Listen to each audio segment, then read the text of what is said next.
Assalamualaikum warahmatullahi wabarakatuh. Waalaikumsalam warahmatullahi wabarakatuh. Bismillahirrahmanirrahim. Alhamdulillahi rabbil alamin. Wassalatu wassalamu ala ashrafil anbiya'i wal mursalin, imamil muttaqin, sayyidil ghurril muhajjalin, sayyidina wa maulana Muhammadin wa ala alihi wa ashabihil mujahidin at-tahirin, amma ba'du. Saudara-saudara kaum muslimin rahimakumullah, di zaman Rasulullah sallallahu alaihi wasallam adalah seorang pemuda bernama Ikaf bin Khalid. Ia seorang pemuda yang ganteng, sehat, tidak impoten, suka bergaul dengan wanita, suka pesta, dan memang ia orang kaya. Ia selalu menunda-nunda perkawinan dengan berbagai alasan-alasan yang tidak syar'i.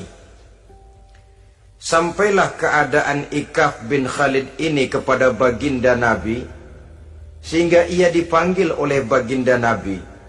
Setelah sampai, ditanyalah Ikaf bin Khalid ini, "Hai Ikaf, saya ya Rasulullah. Kau sudah punya istri?" "Belum ya Rasulullah." "Juga tidak punya budak sahaya?" "Tidak ya Rasulullah." "Dan badanmu sehat?" "Sehat ya Rasulullah." "Kalau demikian," kata Rasul, "kau ini teman setan. Ada dua pilihan Ikaf. Engkau menjadi Nasrani, dalam arti meninggalkan hidup perkawinan, atau kalau kau mau ikut golongan kami, kau harus mengikuti tata cara kehidupan kami. Dan salah satu tata cara kehidupan kami ialah melaksanakan perkawinan." Yang kemudian Ikaf bin Khalid ini oleh baginda Rasul dicarikan seorang gadis bernama Karimah binti Kulsum al-Humairi, dan kawinlah Ikaf bin Khalid ini. Dari riwayat singkat ini, saudara-saudara, Rasulullah sallallahu alaihi wasallam melihat bahwa kehidupan Ikaf bin Khalid ini adalah kehidupan yang lazimnya barangkali di zaman sekarang dinamakan kehidupan dari orang-orang yang gemar melakukan free sex, alias samenleven, alias hidup bersama tanpa melakukan pernikahan. Ia sehat, ia kaya, dan ia suka bergaul dengan wanita, sehingga gaya hidup yang sedemikian ini dikecam oleh Rasulullah sallallahu alaihi wasallam. Dua pilihan ditawarkan: menjadi pendeta Nasrani yang bebas dari ikatan perkawinan, atau kalau mau menjadi muslim, ikutlah cara hidup kami, kata Rasul. Dan di antara cara hidup kami adalah melakukan apa yang dinamakan dengan perkawinan. Sebagaimana yang kita maklum, manusia adalah makhluk berketurunan terus-menerus sebagai makhluk dua jenis, laki-laki dan perempuan. Keduanya jelas saling memerlukan, saling membutuhkan. Kita laki-laki perlu perempuan, perempuan juga perlu laki-laki. Walaupun perempuan pora-poranya lebih pintar daripada laki-laki. Biasanya laki-laki kalau sudah jatuh cinta paling kurang se-RW tahu. Sana bicara, kemari bicara. Perempuan lebih pandai menyimpan perasaannya. Nah, pada laki-laki diciptakan zat laki-laki yang dinamakan spermatozoa, Dan pada perempuan terdapat indung telur yang dinamakan ovum. Kedua zat itu harus bertemu. Dan untuk itu Allah Subhanahu wa ta'ala menciptakan kekuatan tarik-menarik antara laki-laki dan perempuan. Diciptakan laki-laki dalam biologis yang laki-laki, diciptakan perempuan dalam biologis yang perempuan. Lemah, gemulai, lembut, menarik, ayu, lemot, denok, geboy. Diciptakan magnet yang merupakan kekuatan tarik-menarik antara laki-laki dan perempuan. Dan bila ada persesuaian, maka akan terjadilah persatuan tubuh yang disebut koitus. Bila pada saat itu kebetulan terjadi pengeluaran ovum, maka kedua zat itu akan bertemu di dalam diri perempuan. Dan inilah yang dinamakan konsepsi, yakni permulaan pembinaan jasmaniah makhluk baru dalam rahim seorang perempuan. Inilah makna firman Allah dalam surah An-Nisa ayat pertama. A'udzubillahi minasyaitonir rajim. Ya ayyuhan nasu taqu rabbakumul ladzi khalaqakum min nafsin wahidah wa khalaqa minha zawjaha wa batha minhuma rijalan katsiran wa nisaa. Wahai manusia, bertakwalah kamu kepada Tuhanmu yang telah menciptakan kamu dari diri yang satu, kemudian diciptakan dari diri yang satu itu pasangannya, dan dari keduanya berkembang biaklah manusia menjadi bersuku-suku dan berbangsa-bangsa. Pada contoh lain, dari proses pembentukan jasmania makhluk manusia dalam rahim ini, Al-Baqarah 223 menjelaskan bahwa seorang laki-laki adalah seperti petani, seorang perempuan adalah seperti ladang. Petani adalah yang mencangkul sawah, menebarkan benih, sementara ladang adalah tempat bersemayam benih-benih itu, tempat dia tumbuh dan berkembang, membawa manfaat bagi kehidupan ini. Dengan bahasa yang indah, Quran mengatakan, Nisa'ukum harthul lakum fa'tu harthakum anna syi'tum.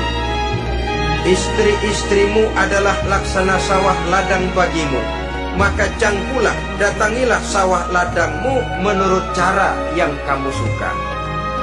Saudara-saudara kaum muslimin rahimakumullah, belakangan ini orang sering membicarakan pendidikan seks bagi anak-anak. Menurut pendapat saya, walaupun itu diperlukan, tapi tidak harus dilakukan secara menggebu, dan masih banyak hal-hal mendesak lainnya yang lebih perlu dibicarakan ketimbang bagaimana memberikan pendidikan seks kepada anak-anak kecil. Barangkali yang memerlukan, yang sering bertanya tentang seks cuma terbatas kepada anak-anak kecil di kota-kota besar, yang oleh perkembangan teknologi dan komunikasi, daya pikirnya memang sudah sedemikian maju. Tapi berapa ribu jumlah anak-anak kecil yang semacam itu? Selebihnya puluhan juta anak-anak kecil yang tinggal di daerah-daerah terpencil, di provinsi-provinsi lain, di luar keramaian, yang sama sekali belum perlu untuk hal-hal yang semacam itu. Haruskah cuma untuk membela yang 1.000 atau 2.000 orang ini saja, lalu kita mengabaikan yang puluhan juta adanya? Kita masih harus membicarakan bagaimana kurikulum pendidikan yang mapan. Kita harus membicarakan bagaimana sistem pendidikan yang memadai. Saudara-saudara, Quran sendiri harus kita katakan berbicara soal seks, tapi gaya bahasanya sopan. Ajaran yang terkandung di dalamnya luhur, tidak terbuka belak-belakan. Saya khawatir disalahgunakan nantinya. Maklum ya, yang namanya anak-anak, sifat yang menonjol pada dirinya itu adalah hubbut taklid, senang meniru. Apa yang dia lihat, apa yang dia baca, apa yang dia tonton, biasanya ingin dia terjemahkan dalam kehidupannya. Kadang-kadang kalau habis baca komik Superman, dia kepengen jadi Superman. Itu anak kecil. Habis baca buku Si Buta dari Gua Hantu misalnya, pengen jadi si buta dari gua hantu, nyari kayu bikin tongkat. Biasa, itu watak yang namanya hubbut taklid. Sekarang kalau kepada anak-anak semacam itu sudah diberikan pendidikan seks, saya khawatir. Kadang-kadang tidak dididik saja sudah lancar kok. Apalagi kalau sampai dilakukan pendidikan, khawatir disalahgunakan. Saya katakan tadi, Quran juga misalnya Al-Baqarah 223 ini bicara soal seks, tapi sudah lihat gaya bahasanya. Nisa'ukum harsul lakum fa'tu harthakum anna syi'tum. Istrimu adalah sawah ladangmu, cangkulah sawah ladangmu menurut cara yang kamu suka. Mau cangkul sambil mundur juga boleh.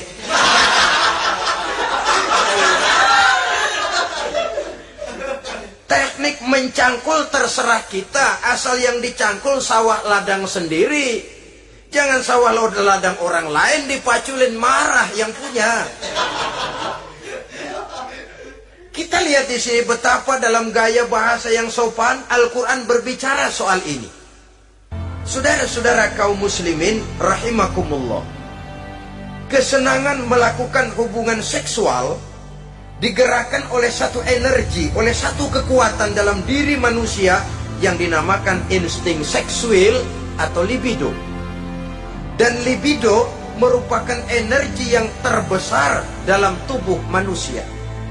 Ini harus disalurkan, sebab kalau tidak, bahaya.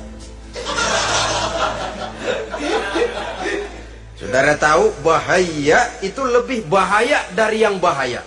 Pakai tasdid dia, bahaya. Insting seksual apabila tidak disalurkan bisa menimbulkan berbagai macam gejala-gejala yang bisa mengganggu kesehatan diri atau mengganggu lingkungan. Nah, Islam tahu itu. Islam pun tidak ingin menghilangkan nafsu. Islam memberikan legitimasi penyaluran libido, penyaluran insting seksual melalui pintu yang disebut nikah. Dengan demikian, nikah merupakan pintu legitimasi untuk manusia di dalam ia menyalurkan insting seksualnya atau libidonya atau kecenderungan untuk melakukan hubungan seksual. Tetapi saudara-saudara, oleh karena yang dinamakan nikah tidak cuma berisi hubungan seksual, tapi juga berisi tanggung jawab dan kewajiban, berisi hak dan pengertian, berisi ketenangan dan sebagainya, maka orang pada umumnya biasanya ingin mencari resiko yang lebih ringan. Hubungan seksnya mau, nikahnya ogah. Sebab apa? Karena nikah itu tidak cuma merupakan hubungan seksual saja. Ya, ia harus berisi tanggung jawab. Ya, ia berisi hak dan kewajiban. Ya, ia berisi pengertian. Ya, ia berisi penyantunan sandang, pangan, perlindungan, dan lain sebagainya. Orang lalu mengambil jalan pintas, sehingga terjadilah kecenderungan gaya hidup yang disebut Samen Leven, yang berangkat dari free love untuk kemudian mengarah kepada free sex. Hidup bersama tanpa diikat dengan tali pernikahan. Akhirnya apa? Kalau dirasakan cocok, ya terus. Kalau nggak cocok, ya bubar. Tidak ada satu ikatan spiritual.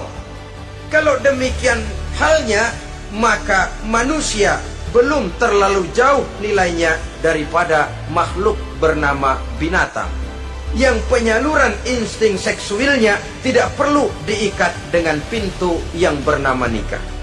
Orang ingin mengambil jalan pintas, potong kompas, mau enak lalu tidak mau resiko. Hubungan seksualnya mau, tapi kemudian pernikahannya tidak mau. Akibatnya pada satu segi prostitusi. Saudara tahu prostitusi? pelacuran meningkat. Perkara apa latar belakangnya itu bukan soal kita, tetapi kemudian terjadilah proses yang dinamakan prostitusi, atau kalau tidak terjadilah pergaulan bebas di dalam kehidupannya. Saudara-saudara kaum muslimin rahimakumullah, Islam pada hakikatnya memberikan alternatif, sehingga Nabi mengajarkan dalam satu hadis, ya ma'syaras syabab, wahai para pemuda, man istata'a minkumul ba'at, barang siapa di antara kamu mampu memberi nafkah. Ba'at di sini diartikan nafkah. Nafkah apa? Nafkah zahir, nafkah batin. Itu arti ba'at. Hai para pemuda, siapa di antara kamu yang sudah sanggup memberikan nafkah, baik zahir maupun batin, hendaklah dia melakukan perkawinan. Jangan lupa ini, man istata'a minkumul ba'at, yang mampu memberikan nafkah baik zahir maupun batin, hendaklah dia melakukan perkawinan. Kadang-kadang ada juga anak muda nekat banget, main derulung aja, nengok kiri nggak nengok kanan, tidak memahami yang namanya ba'at. Ba'at ini nafkah zohir. Nafkah zohir itu apa? Ya sandang, ya pangan, ya perlindungan. Nafkah batin itu apa? Ya kasih sayang, ya pengertian, ya termasuk di dalamnya melakukan hubungan seksual. Kalau itu cuma dasar itu, rasanya mah setiap kita mampu. Tapi kan tidak cuma itu yang jadi modal bagi satu perkawinan. Siapa di antara kamu yang sudah mampu memberikan nafkah, hendaklah dia kawin. Fa illam yastati', tetapi apabila dia tidak mampu memberikan nafkah itu, fa alaihi bisyam, hendaklah dia melakukan puasa. Sebab apa? Puasa ini esensinya kemampuan mengendalikan hawa nafsu. Umpamanya ada pemuda, badannya sehat, tidak sakit, tetapi dia belum mampu untuk memberikan nafkah. Sementara temperamennya termasuk tegangan kelas tinggi. Gak boleh kecolek dikit mau ngederdet aja. Yang semacam ini oleh Nabi, fa'alaihi bisyam, kalau memang belum mampu memberikan nafkah, hendaklah puasa. Sebab apa? Puasa lebih mengendalikan diri. Saudara-saudara, apabila puasa ini pun dirasakan juga berat, maka ada cara lain untuk menetralisir libido itu tadi, kecenderungan untuk melakukan hubungan seksual. Dengan apa misalnya? Dengan jalan melakukan olahraga. Dengan melakukan olahraga, hormon yang membentuk libido tersalurkan, terkuras melalui energi yang dikeluarkan pada saat melakukan olahraga. Atau dengan jalan yang keempat, menjauhi hal-hal yang bisa menimbulkan rangsangan seksual. Bisa dengan puasa tadi, bisa dengan olahraga, bisa dengan lain-lain yang kira-kira bisa menghindarkan kita dari hal-hal yang bisa menimbulkan rangsangan seksual. Sehingga Al-Quran pada surah Al-Isra ayat 32 berpesan, la taqrabuz zina innahu kana fahishatan wa sa'a sabila. Jangan kamu mendekati zina, sebab sesungguhnya zina perbuatan yang keji dan jalan yang sangat buruk. Jangan mendekati zina. Mendekati zina artinya mendekati hal-hal yang bisa membawa kita kepada perbuatan zina. Termasuk misalnya bacaan-bacaan Parno. Nah, ya, itu Parno nggak boleh dibaca. Blue film, ngintip, ini juga penyakit ini.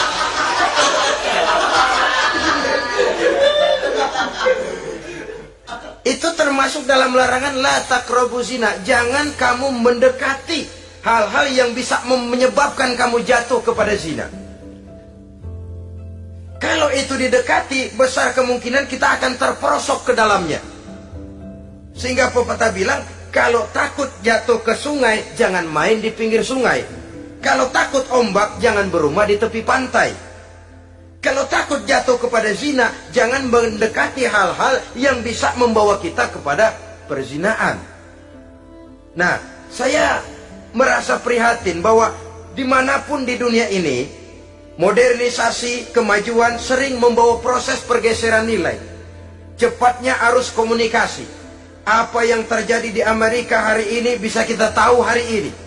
Apa yang terjadi di Eropa hari ini bisa kita saksikan hari ini. Proses komunikasi yang sedemikian canggih membawa dampak proses pergeseran nilai dalam diri dan kehidupan manusia. Akibatnya dia banyak tahu, dia banyak melihat, dia banyak mendengar. Kalau dia tidak punya filter, dia akan mudah terhanyut oleh nilai-nilai yang menggeser dia dari tuntunan ajaran agamanya. Maka dengan demikian saudara-saudara, Islam memberikan legitimasi terhadap penyaluran insting seksual melalui pintu yang disebut nikah. Dan Islam mencela apa yang disebut Samenleven, free love atau free sex alias hidup bersama tanpa melakukan pernikahan. Apa yang akan terjadi dalam kehidupan ini apabila manusia bergaul sebebas-bebasnya tanpa terikat lagi oleh norma dan kaedah kehidupan beragama? Sudah cukup banyak korban bergelimpangan dari arus yang namanya pergaulan bebas dengan dalih new morality, kebudayaan moral baru yang terlepas dari bimbingan kehidupan beragama. Saudara-saudara kaum muslimin rahimakumullah, dulu zaman kakek kita itu kalau pacaran, saudara-saudara, biasanya yang laki di luar, yang perempuan di dalam. Paling-paling pagar dibolongin. Ya, orang dulu itu kan rumahnya pakai pagar toh. Kalau sudah pagar itu bolong, si yang laki masukkan jarinya ke pagar. Nanti dipegang jari itu oleh tangan si perempuan dari dalam. Cuma beradu tangan doang. Endahnya bukan main udah.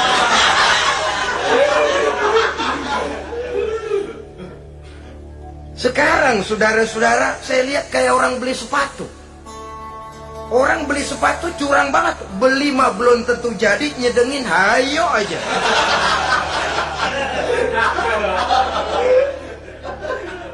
Iyalah, kalau sepatu barangkali disedengin sih nggak ada bekasnya. Kalau anak orang disedengin, Allahu Akbar. Ya sedang sih sedang.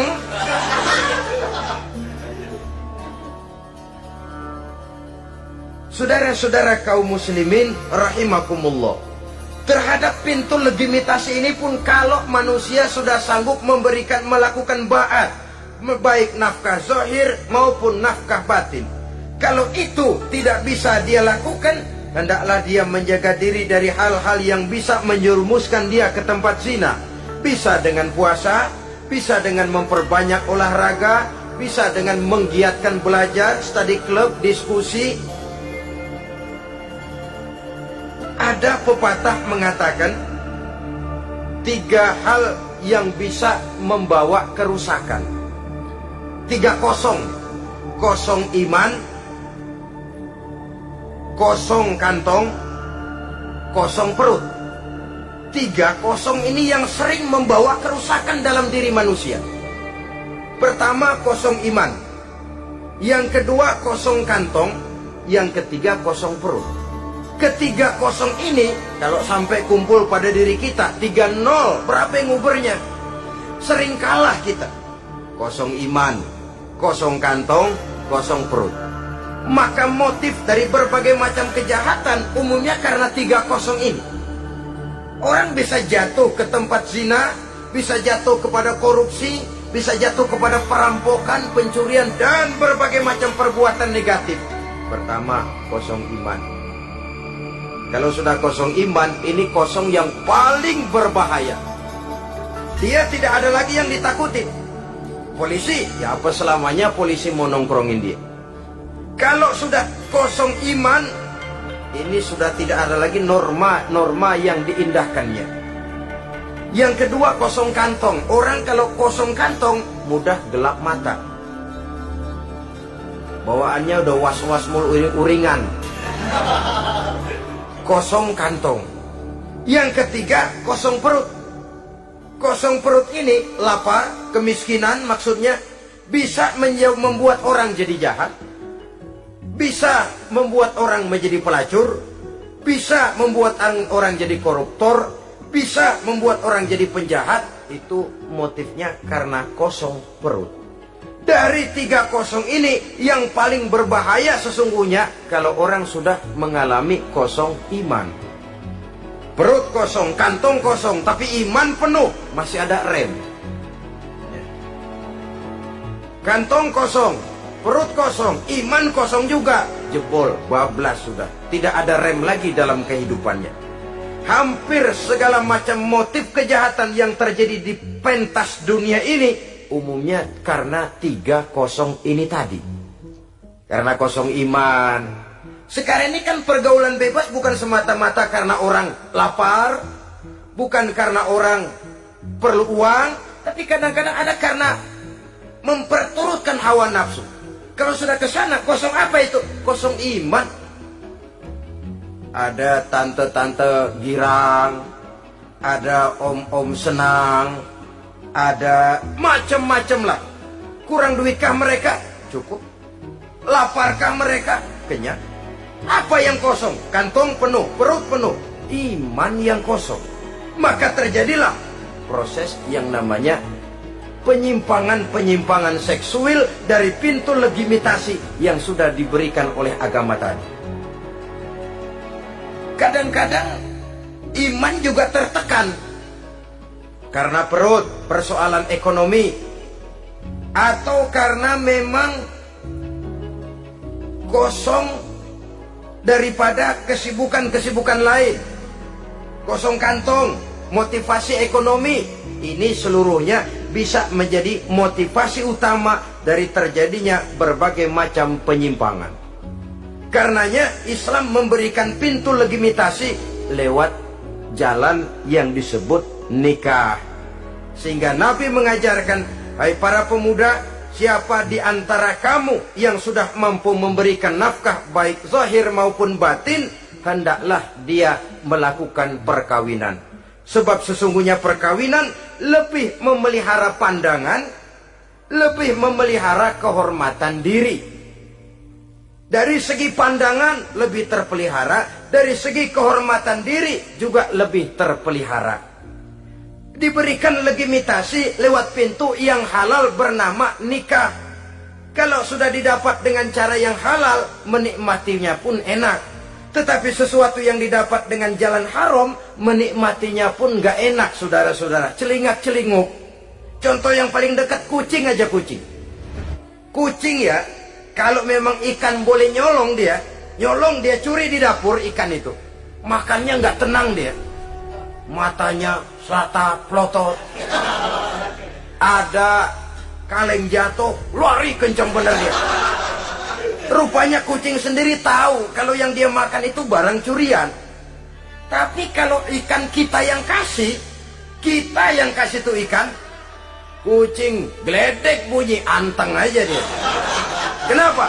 Dia tahu benar ikan yang dia makan itu ikan yang didapat dari pemberian orang, resmi, formal, sah. Begitu juga hubungan seksual ini. Kalau resmi diikat dengan tali pernikahan, orang tenang-tenang saja. Hah? Tenang, aman, ayem, tentram. Tapi kalau yang nyolong-nyolong, lihatin dah. Segera dibopun pisang. Mana nyamuk gede-gede banget. Gerusak, gerusuk. Hansip lewat kabur dia. Padahal Hansip mah lagi ronda. Tapi ada semacam perasaan bahwa ini belum waktunya. Itu yang tidak bisa mendatangkan ketenangan dalam menikmati hubungan seksual itu tadi.